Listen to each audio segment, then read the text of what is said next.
Zedalvi pensait comprendre les vérités fondamentales sur Dieu et la vie après la mort, jusqu'à ce qu'un événement inattendu qui transforma son existence l'oblige à repenser tout ce qu'il avait toujours considéré comme vrai. Dans ce récit fascinant, Zed partage l'histoire d'une expérience de mort imminente si intense qu'elle a complètement détruit sa vision de la religion, de l'éternité et de la nature même de la vie. Je m'appelle Zedalvi, j'ai 48 ans et je vis dans une confortable maison à 2 étages dans la banlieue tranquille du Michigan, où j'ai passé une grande partie de ma vie d'adulte. Avant que mon monde ne soit transformé, je vivais une vie relativement ordinaire. J'ai travaillé comme pharmacien dans une chaîne de pharmacie locale, combinant les exigences de mon travail avec les responsabilités d'être père de 2 adolescents, avec ma femme Lina. Je suis né dans une famille musulmane fervente et ma foi a toujours été le fondement sur lequel j'ai construit ma vie dès mon plus jeune âge. Je me suis engagé à accomplir des prières quotidiennes, à jeûner pendant le mois de Ramadan et à suivre fermement les enseignements que j'ai reçus de mes parents. Mes parents, qui ont émigré du Bangladesh avant ma naissance, ont fait tout ce qu'ils pouvaient pour nous aider à préserver nos traditions religieuses et culturelles, même au cœur d'un pays aussi diversifié que les États-Unis. Je me souviens de ce matin d'hiver qui commença comme tant d'autres. J'étais dans la cuisine, préparant le petit déjeuner de mes enfants avant leur départ à l'école. En arrière-plan, les informations parlaient d'une tempête de neige qui approchait d'ici la fin de la semaine. J'ai pensé que je devrais aller faire les courses plus tard dans la journée, juste au cas où. Cependant, je ne savais pas que notre détecteur de monoxyde de carbone était en panne depuis des semaines.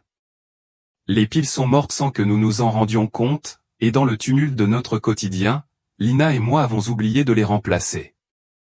Ce que nous ne savions pas à l'époque, c'est que ce petit oubli nous mènerait sur un chemin inattendu, qui changerait à jamais ma compréhension de la vie, de la mort et de tout ce que je pensais savoir. Le véritable danger se cachait dans notre vieille chaudière, qui présentait une petite mais dangereuse fuite au niveau de l'échangeur thermique. Presque imperceptiblement, le gaz inodore et incolore s'est lentement infiltré dans l'air de notre maison. Alors que je préparais le déjeuner de mes enfants, j'ai commencé à ressentir un léger vertige. Au début, je n'y prêtais pas beaucoup d'attention, l'attribuant à la fatigue accumulée de la semaine. Ma fille Amira a commencé à se plaindre de maux de tête et m'a demandé de rester à la maison au lieu d'aller à l'école. Pendant ce temps, mon fils Saint était à l'étage en train de prendre une douche. Karim était déjà parti travailler dans la société d'ingénierie du centre-ville, inconscient de ce qui allait se passer. À mesure que les vertiges s'intensifiaient, un sentiment de désorientation m'envahit. Alors que j'essayais de charger le lave-vaisselle, l'environnement autour de moi a commencé à tourner et ma vision est devenue floue. J'ai essayé d'attraper mon téléphone, avec l'intention d'appeler le 911, mais mes doigts étaient engourdis et maladroits. C'est à ce moment-là que j'ai vu le visage effrayé d'Amira avant que tout ne s'assombrisse et que je m'effondre sur le sol de la cuisine, perdant connaissance. Même si elle-même ne se sentait pas bien, Amira, avec un courage surprenant, a réussi à passer l'appel d'urgence. Les pompiers sont arrivés quelques minutes plus tard et, en entrant dans la maison, ils ont constaté des niveaux dangereux de monoxyde de carbone dans toute la maison. Sans perdre de temps, ils ont commencé à nous secourir, m'enlevant inconscient, Amira, qui pouvait à peine se tenir debout, et Saint, qui s'était effondré sous la douche à cause de l'ivresse. Les ambulanciers m'ont expliqué plus tard que mon cœur s'était arrêté pendant 4 minutes et 37 secondes pendant mon transport à l'hôpital. J'étais cliniquement mort, mais ce que j'ai vécu pendant ces précieuses minutes m'a semblé une éternité. Ce fut un réveil qui a complètement modifié tout ce que je pensais savoir sur la vie, la mort et ce qui se passe après. Avec le recul, je peux voir maintenant que toute ma vie, toutes mes prières ferventes, mon acceptation inconditionnelle des enseignements religieux et ma ferme croyance en l'au-delà, rien de tout cela ne m'avait préparé à la révélation que j'étais sur le point de vivre. Ce moment a changé tout ce que je pensais savoir sur le sens de l'existence. Le médecin m'a dit plus tard à quel point j'avais eu de la chance. Si Amira n'avait pas appelé au moment précis où elle l'a fait, si les secours avaient mis quelques minutes de plus ou si les niveaux de monoxyde de carbone avaient été encore légèrement plus élevés, nous n'aurions peut-être pas survécu. Mais aujourd'hui, je sais que la chance n'a joué qu'un rôle mineur dans tout cela. Ce qui s'est passé ensuite, ce que j'ai vécu à ce moment critique, a été une intervention divine, une expérience prédestinée, un rendez-vous avec le destin qui m'a révélé des vérités que je n'aurais jamais imaginé connaître. Tout au long de ma vie, j'ai toujours mesuré ma valeur à la façon dont je suivais les règles. Je me vantais de prier au bon moment, de m'habiller modestement, d'être un exemple de ce que devrait être une femme musulmane fidèle.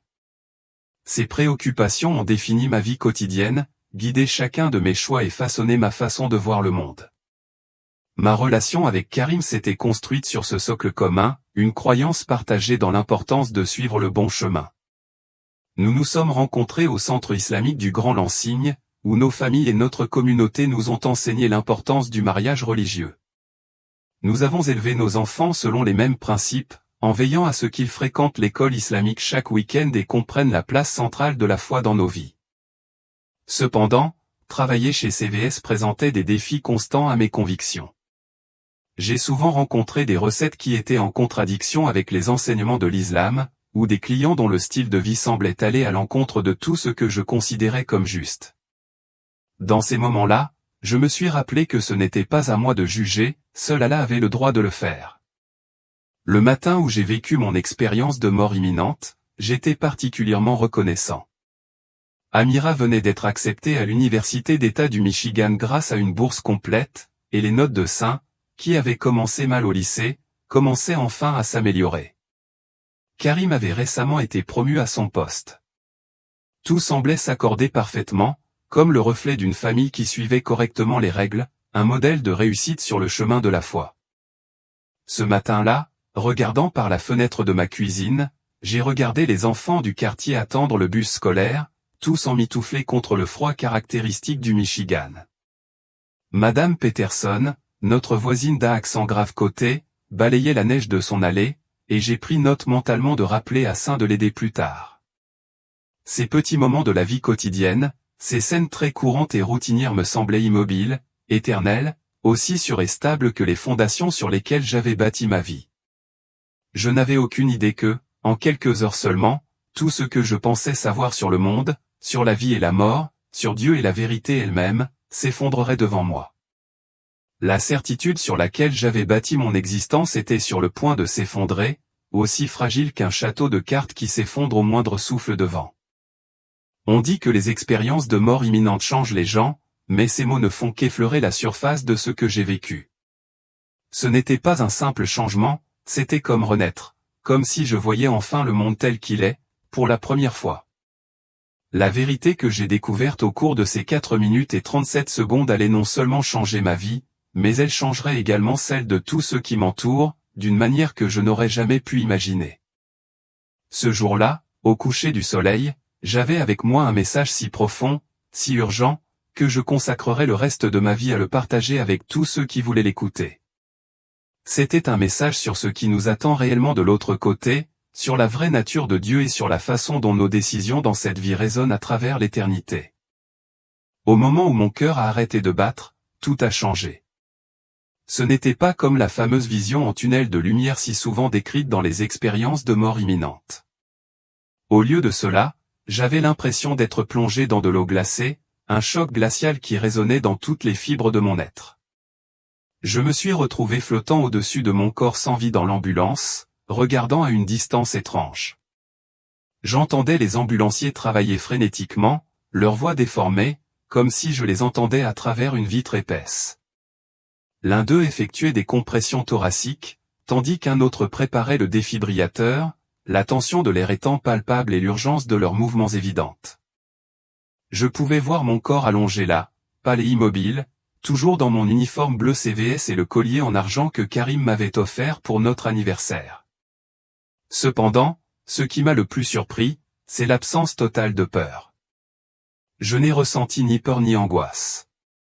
C'était comme si je regardais la vie de quelqu'un d'autre, comme si je regardais un film qui ne m'appartenait pas.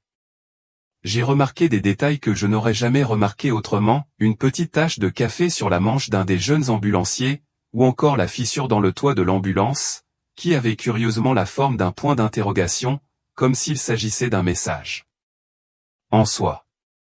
Puis tout est devenu noir. Non pas l'obscurité ordinaire que vous ressentez lorsque vous fermez les yeux, mais une noirceur dense et oppressante, comme s'il s'agissait d'une entité vivante, une obscurité qui semblait avoir sa propre conscience. J'ai senti une force invisible me tirer avec une intensité croissante, m'entraînant vers elle. C'est à ce moment-là que j'ai su que je n'étais plus seul. Une présence est apparue à côté de moi, une présence aussi belle que terrifiante. Il n'a pas pris une forme physique que je pouvais voir clairement, mais je savais, avec une certitude absolue, qu'il était un ange. Pas un de ces anges ailés doux au halo blanc que nous voyons souvent sur les cartes de vœux, mais quelque chose de beaucoup plus puissant, ancien et écrasant. Être en sa présence faisait trembler mon âme. Il communiquait non pas par des mots, mais par des images, remplissant mon esprit d'une connaissance instantanée et profonde. J'ai vu ma vie se dérouler devant moi, mais pas seulement les actions que j'avais entreprises, mais aussi les effets lointains et complexes de chaque décision que j'avais prise. J'ai pu revivre les moments où j'ai été cruel envers une collègue et l'impact de cette cruauté sur sa vie. J'ai vu la fois où j'ai aidé une femme âgée avec ses ordonnances, un petit geste qui lui a redonné espoir à un moment où elle en avait le plus besoin. Cependant, ce qui m'a le plus frappé, c'est la façon dont mon dévouement à l'islam a affecté les autres. J'ai observé ceux que j'avais encouragés à suivre des pratiques religieuses plus strictes, croyant que je les aidais, pour ensuite réaliser, avec horreur, qu'en agissant ainsi, je les avais éloignés encore plus de la vérité. J'éprouvais un besoin urgent d'argumenter, de défendre mes convictions, mais en présence de cet être divin, tous mes arguments semblaient vides et insignifiants. L'ange m'a montré d'autres vérités, dont certaines que je n'avais jamais apprises, notamment sur Mahomet, des choses qui avaient été cachées ou déformées au fil du temps. C'était comme si les écailles tombaient de mes yeux, révélant une compréhension complètement nouvelle et transformatrice.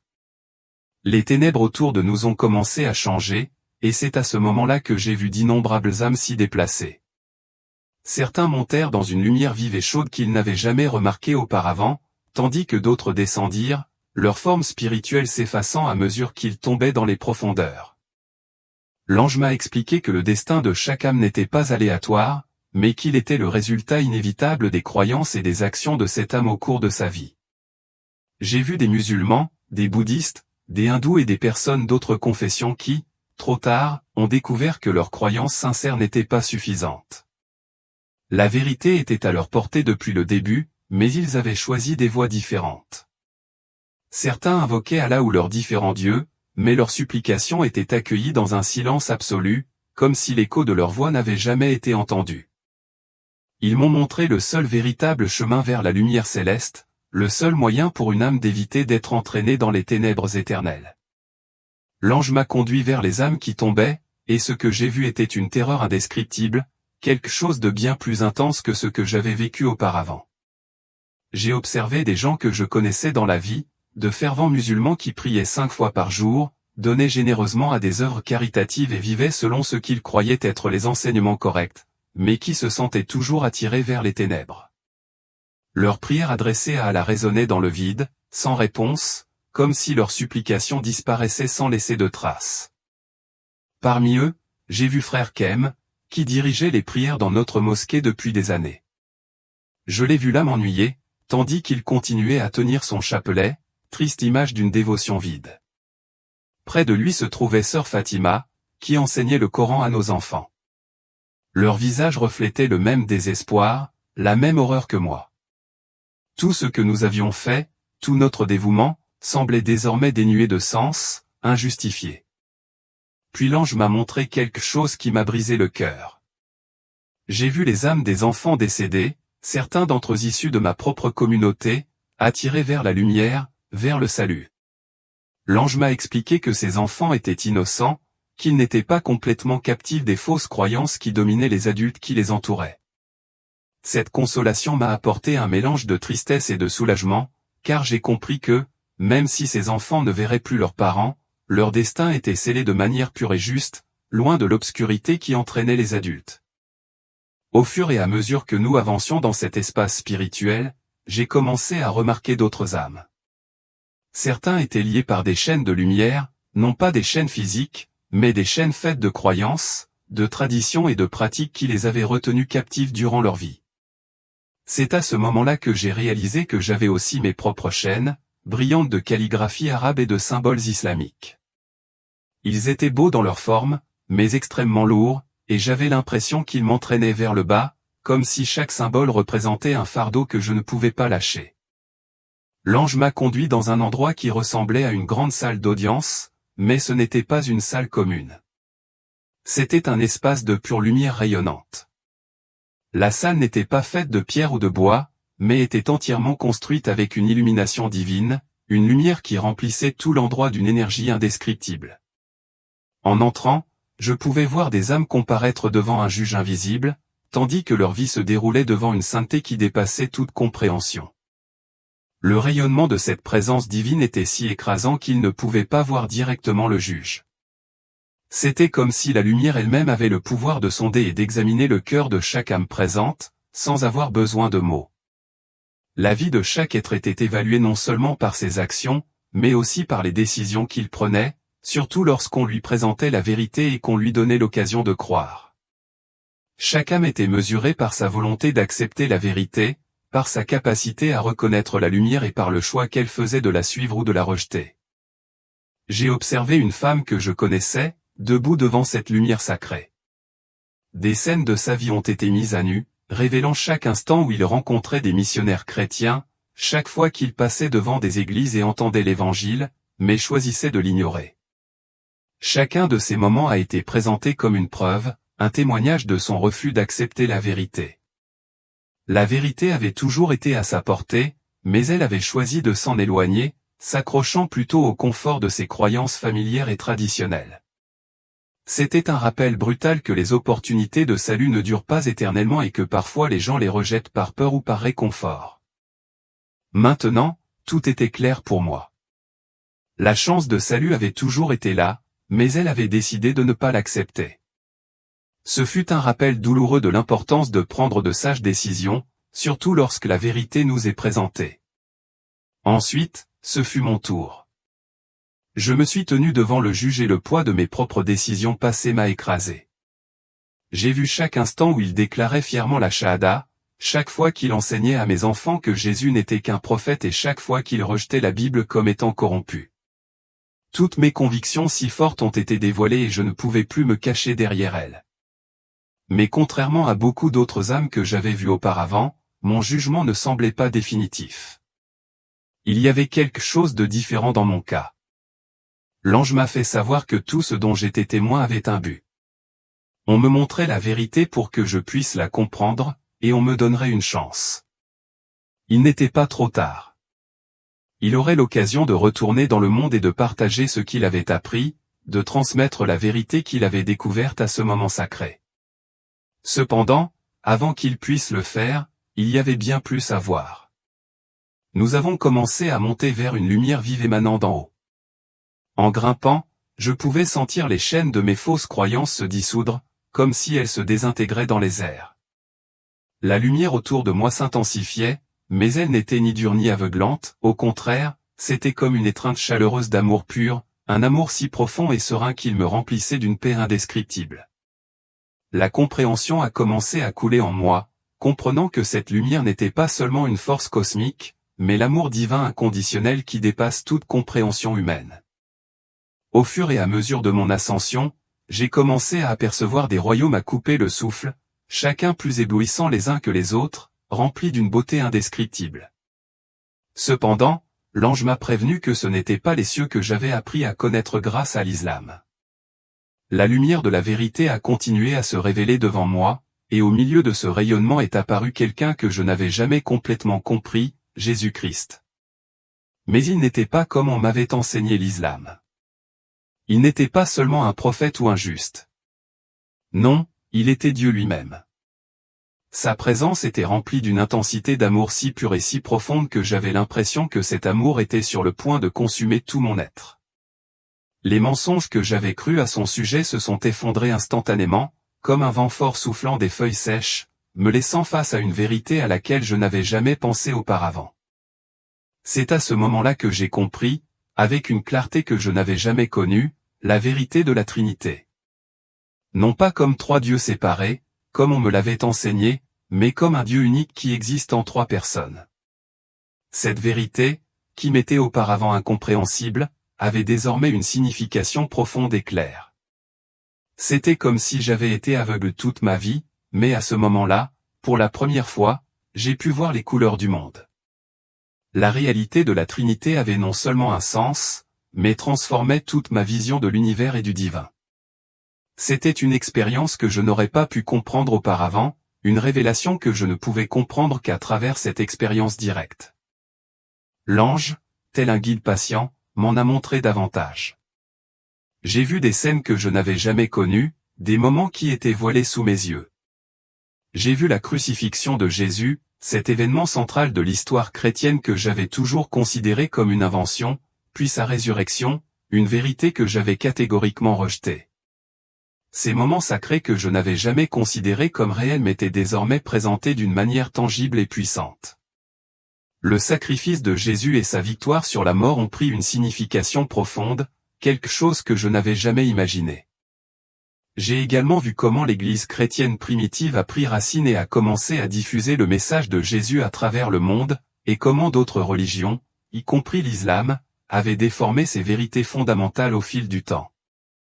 Ce qui m'a le plus secoué, c'est la révélation des véritables origines des enseignements islamiques. L'ange m'a montré que la religion à laquelle je m'étais si dévoué n'avait pas été fondée sur la révélation divine, mais avait plutôt été façonnée par les ambitions humaines, le pouvoir politique et l'influence sociale. La prise de conscience de cela a été dévastatrice, mais libératrice en même temps, comme si un lourd fardeau que j'avais porté toute ma vie était immédiatement défait. Chaque élément de ma vie, les croyances que j'avais avec tant de ferveur, ont commencé à être remplacées par une nouvelle compréhension du divin, une compréhension qui transcendait tout enseignement que j'avais reçu jusque-là. La révélation que j'ai vécue m'a plongé dans une compréhension profonde et, à travers chaque vision que l'ange m'a montrée, j'ai réalisé que ma vie avait été guidée par de fausses idées. Pas seulement les décisions que j'ai prises, mais aussi celles que je n'ai pas prises, les chemins que je n'ai pas suivis, les opportunités que j'ai manquées. Le Mahomet qu'on m'avait appris à adorer n'était pas le prophète parfait auquel je croyais. Mon cœur était rempli d'une profonde tristesse, mais ce n'était pas une tristesse de condamnation. L'ange m'a expliqué que cette révélation n'avait pas pour but de condamner les fidèles de l'islam, mais de mettre en lumière combien de personnes sincères, comme moi, avaient été trompées et égarées. J'ai vu comment, tout au long de l'histoire, Satan avait tissé une toile de tromperie, utilisant le besoin humain de structure et de certitude pour éloigner les gens du véritable chemin du salut. L'ange, avec une patience infinie, m'a guidé à travers d'autres révélations. Dans un endroit que je n'aurais jamais imaginé trouver, je me suis retrouvé devant une bibliothèque pas comme les autres, où les livres n'étaient pas de simples pages, mais les histoires de vie de chaque âme. J'ai vu des versions alternatives de ma propre vie, des chemins que j'aurais pu suivre si j'avais accepté la vérité plus tôt. J'ai vu l'avenir de mes enfants, grandir sans le fardeau des fausses croyances, sans les limitations que je leur avais imposées. J'ai vu Karim et moi conduire les autres vers la vraie liberté, loin des liens de la tromperie, apportant la lumière là où il n'y avait autrefois que l'obscurité. Mais la vision la plus difficile de toutes était celle qui me montrait comment mes décisions et celles de ceux qui m'avaient écouté affectaient la vie des autres. J'ai vu des amis que j'avais encouragés à suivre des pratiques plus pieuses de l'islam, des voisins que j'avais invités à la mosquée, et même mes propres enfants, à qui j'avais appris à rejeter la vérité sur le Christ. Le poids de cela m'a écrasé. Non seulement je devais être responsable de mes propres décisions, mais aussi de l'impact de mes convictions sur ceux qui me faisaient confiance, ceux que j'influençais et guidais vers la même erreur. Cependant, même au milieu de cette douloureuse révélation, l'ange m'a montré une lumière d'espoir. J'ai vu comment mon histoire, mon témoignage de cette expérience de mort imminente, serait utilisé par Dieu pour libérer les autres. J'ai vu des musulmans qui écoutaient mon témoignage et commençaient à remettre en question leurs propres croyances, entamant un voyage de découverte, de libération vers la vérité que je connaissais désormais. Au fur et à mesure de son ascension, la lumière devenait plus vive, plus enveloppante. Finalement, je me suis retrouvé dans un endroit indescriptible, au-delà de toute compréhension humaine. C'était comme être dans la salle du trône du paradis. La présence de Dieu était si immense qu'elle me faisait me sentir petite et en même temps profondément aimée. Tout ce que j'avais connu jusqu'alors sur l'adoration semblait être une imitation de ce dont j'étais témoin. Ce n'était pas l'Allah lointain et lointain que j'avais prié toute ma vie. C'était un Dieu proche, un Père qui me connaissait parfaitement, qui m'aimait d'une manière parfaite, sans réserve ni jugement. Son acceptation était si réelle, si complète, que pour la première fois j'ai compris ce que signifie être vraiment aimé. Dieu n'était pas un être lointain à craindre, mais un Père qui m'accueillait à bras ouverts, peu importe ce que j'avais été, mais ce que je pouvais être maintenant. Dans ce lieu sacré, j'ai été témoin d'une vérité qui a complètement transformé ma compréhension du salut. J'ai vu des âmes entrer au ciel, non pas à cause de leurs propres œuvres ou mérites, mais parce qu'elles avaient placé leur foi en Jésus-Christ. Leur vie avait reflété cette foi à travers les sacrements et les bonnes œuvres inspirées par le Saint-Esprit. Le salut n'était pas quelque chose qui pouvait être gagné, mais un don reçu par la foi et exprimé par des actes d'amour et de service. L'ange m'a alors montré quelque chose qui a brisé mes croyances antérieures. Ma propre dévotion religieuse, qui, je pensais, me sauverait, avait en fait été un obstacle. Mon adhésion à la loi islamique, mes prières rituelles, mon jeûne n'étaient pas des chemins vers Dieu, mais plutôt des tentatives d'acquérir quelque chose qui ne pouvait être donné librement que par la foi en Jésus-Christ, la participation à ses sacrements et une vie transformée par son amour. J'ai été autorisé à assister à des conversations au ciel, avec des âmes récemment arrivées et qui ont rencontré Jésus face à face, certaines étaient musulmanes comme moi, d'autres hindous, bouddhistes et même athées. Ce qui m'a le plus frappé, c'est le nombre d'entre eux qui ont dit « mais j'étais tellement sûr d'avoir raison ». L'amour qu'ils ont trouvé était immense, mais pour beaucoup d'entre eux, il était trop tard. L'ange m'a emmené voir les saints de l'histoire chrétienne, mais ce n'étaient pas des personnes lointaines ou inaccessibles. Ils étaient vivants, vibrants et pleins d'humilité. Je les ai vus adorer aux côtés d'anciens musulmans qui avaient découvert la vérité au cours de leur vie terrestre. Il n'y avait pas de hiérarchie ni de statut spécial, juste une belle célébration unifiée de la grâce de Dieu. Puis vint le spectacle le plus difficile de tous. Ils m'ont montré l'enfer, non pas comme une simple séparation d'avec Dieu, mais comme un lieu de tourment intense. Les flammes symbolisaient la souffrance sans fin du châtiment éternel. Les âmes n'étaient pas torturées par des démons, mais par leur séparation de la présence de Dieu. Le feu était à la fois littéral et symbole de son angoisse éternelle. J'ai vu des chefs religieux que je respectais autrefois et qui, en ayant causé tant de mal, augmentaient le tourment de chaque âme qui s'en sortait à cause de leur influence. Cependant, même dans leur agonie, ils ont reconnu la justesse de leur situation. L'ange m'a montré quelque chose qui m'a brisé le cœur, des millions de musulmans priaient avec ferveur, mais leurs prières s'écrasaient contre ce qui ressemblait à un plafond de bronze. Leurs prières ne sont pas restées sans réponse, mais elles ont conduit à une fausse conception de Dieu. Satan avait utilisé leur sincérité pour les éloigner du véritable chemin du salut par Jésus-Christ. L'ange m'a alors révélé quel serait mon avenir si je décidais de revenir à la vie. Je me suis retrouvé confronté au rejet de ma communauté musulmane, à des luttes au sein de ma propre famille et à la douleur d'être incompris. Mais j'ai aussi vu les nombreuses vies que mon témoignage allait transformer. Le chemin à parcourir serait difficile, mais il aurait une importance éternelle. Ensuite, ils m'ont donné le choix, je pouvais rester au paradis ou revenir partager ce que j'avais appris. La paix du ciel était écrasante et une partie de moi voulait rester. Mais quand j'ai vu les personnes qui seraient touchées par mon histoire, j'ai su ce que je devais faire. Avant de me renvoyer, l'ange m'a donné une dernière vision, j'ai revu le jour de mon jugement. Cette fois, je me voyais debout devant Jésus, non pas comme un juge, mais comme mon sauveur. Et tandis que je me tenais devant lui, je l'entendis dire, « Bien joué, bon et fidèle serviteur. » La joie de ce moment a éclipsé toutes les difficultés auxquelles il serait confronté. Revenir dans mon corps, c'était comme traverser un tunnel étroit. Les lumières vives de l'hôpital étaient dures après la lumière pure qu'il venait de ressentir, et la douleur de la RCR était accablante. Mais le premier visage que j'ai vu était celui de Karim, les yeux pleins de larmes. Nos enfants étaient là, le visage rouge à force de pleurer. Les médecins m'ont dit que j'avais de la chance d'avoir survécu, mais je savais que ce n'était pas de la chance. Lorsque j'ai essayé de raconter à ma famille ce que j'avais vu, Karim a rejeté cela comme une confusion due au manque d'oxygène. Amir et Saint étaient inquiets, ne sachant que croire. Ce que vous partagez est un récit puissant de transformation personnelle et spirituelle. La décision de suivre la vérité que vous avez découverte, malgré les conséquences personnelles et l'opposition de votre entourage, reflète un profond courage.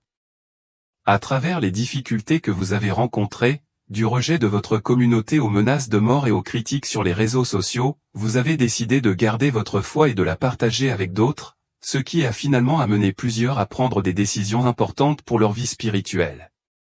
L'histoire reflète également l'importance du témoignage personnel, non seulement dans la vie de ceux qui acceptent la vérité, mais aussi dans votre propre vie et celle de vos proches, comme votre fille Amira, qui a vécu sa propre rencontre avec l'amour de Dieu. Quant à votre mari, Karim, le fait que son cœur s'est adouci et qu'il commence à lire l'Évangile montre que les graines que vous avez semées au fil du temps peuvent avoir un impact profond. Même si le combat continue, le témoignage de votre foi sert de phare à ceux qui cherchent des réponses, ainsi qu'à votre fille et peut-être à d'autres. La souffrance et la perte que vous mentionnez semblent avoir servi à un objectif bien plus important, un objectif qui transforme non seulement votre vie, mais aussi celle de ceux qui sont prêts à écouter et à réfléchir. Le message final que vous transmettez sur le partage de votre histoire, sur le fait de donner de l'espoir et de changer des vies est profondément inspirant. Si vous souhaitez continuer à partager votre témoignage ou vos réflexions, je serai là pour vous écouter ou vous soutenir.